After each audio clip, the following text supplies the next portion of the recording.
I'm Diane Brown. I'm from Regional 1. I'm Maggie Richardson from Region 1. Do you have a story you'd like to tell? I have a story I'd like to tell today.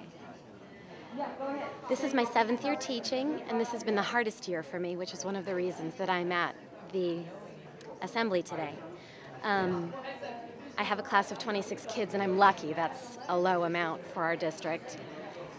However, quite a few of them are special needs, and there is one little boy in my class, he's a 4th grader, whom I adore, who's probably meant to be in a self-contained classroom.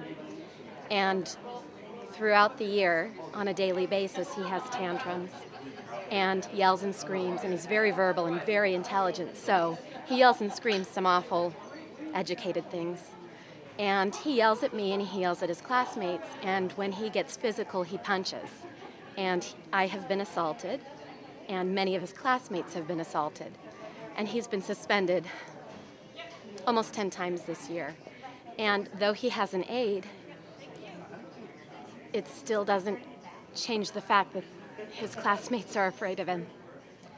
And so am I. So I'm here to make sure that the people who make decisions about the money for our children understand that children with special needs aren't getting those needs met. And it impacts them, and it impacts their families, and it impacts their classmates, and it impacts their teachers who love them dearly. And that's the message I want to send, that when we don't have enough money for the children in our schools, they all suffer.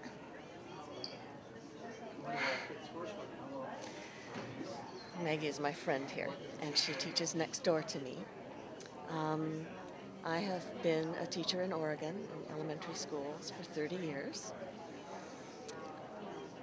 My situation lately has been that our student-to-teacher ratio has been set at 28:1, but I have a classroom of 33 6th graders.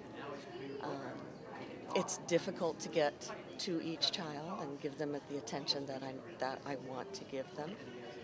They deserve more.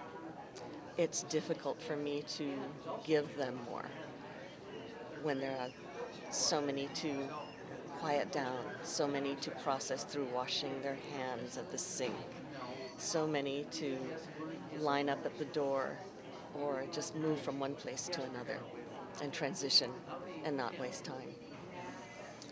I am concerned that students in this state will not want to go into education, and I would have a difficult time encouraging people to become educators because of the struggles that they will be facing in the future with more budget cuts.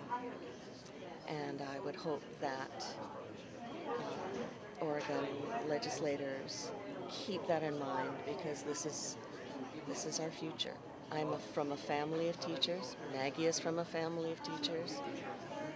It's a calling, and it's not what you go into for money, but we also need support for our students.